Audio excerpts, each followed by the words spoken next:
C'est une prise de parole passée sous silence mais qui vaut son poids en or.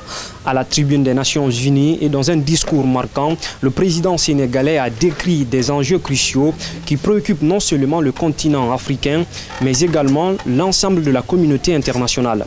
Sur la situation sécuritaire dans le Sahel, Diomaye Faye n'a pas mâché ses mots pour dénoncer l'inaction de la communauté internationale. Nous ne voulons plus fermer les yeux sur la tragédie qui se déroule dans le Sahel. Des groupes terroristes sèment la terreur, pillent, tuent les populations civiles innocentes. Cette région, autrefois stable, est désormais en proie à une violence quotidienne, tandis que les Nations Unies, particulièrement le Conseil de sécurité, restent trop souvent inertes. De même, nous ne pouvons pas accepter que le Sahel devienne le théâtre de rivalités de puissances étrangères dont les affrontements ne font qu'aggraver la déstabilisation de la région. Je dois rappeler ici que la paix et la sécurité de l'Afrique sont indissociables de la paix mondiale. Il est impératif que le Conseil de sécurité remplisse pleinement son rôle de garant de la stabilité internationale. Cette prise de position qui se démarque des autres empreintes d'urgence et de solidarité a aussi permis au président Diomaye Faye de mettre en lumière les disparités croissantes qui fracturent les sociétés. Pour lui, ceci est un poison qui mine la stabilité et le progrès. La paix n'est pas seulement l'absence de guerre. La paix, c'est aussi la possibilité pour chaque être humain de vivre dans la dignité, de se nourrir, de se loger, de s'éduquer et de recevoir des soins. Or, aujourd'hui, plus de 750 millions de personnes ne mangent pas à leur faim et des millions basculent chaque jour dans l'extrême pauvreté.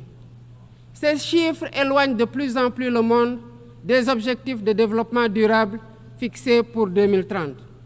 Nous ne pouvons plus accepter que les mécanismes de gouvernance mondiale continuent de reproduire ces inégalités.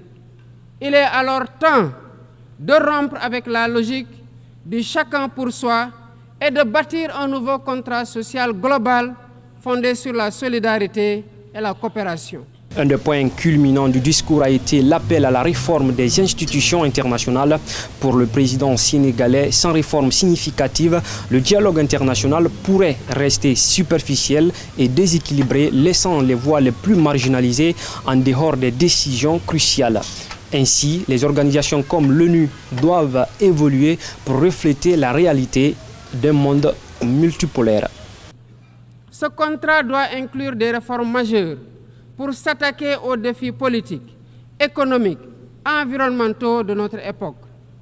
Premièrement, il est impératif de sauvegarder et de renforcer le multilatéralisme comme cadre unique d'action pour la paix et la sécurité internationale.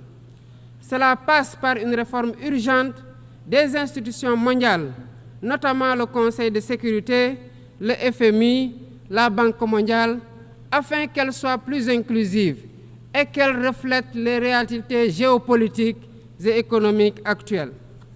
Le continent africain, en particulier, doit avoir une place plus importante dans ces instances de décision. Deuxièmement, il est temps de corriger les injustices économiques qui freinent le développement de nombreux pays du Sud. Le commerce illégal, l'évasion fiscale, les flux financiers illicites et les congés fiscaux abusifs ruinent les pays en développement, notamment en Afrique. Ces injustices doivent être corrigées pour permettre à tous les pays de participer pleinement au commerce mondial et de bénéficier de la croissance économique. Troisièmement, il est essentiel de garantir avec détermination et d'agir avec détermination contre le réchauffement climatique en respectant le principe de responsabilité commune mais différenciée. Les pays industrialisés responsables historiques des émissions massives de gaz à effet de serre doivent intensifier leurs efforts pour financer une transition énergétique juste et équitable qui ne pénalise pas les pays en développement.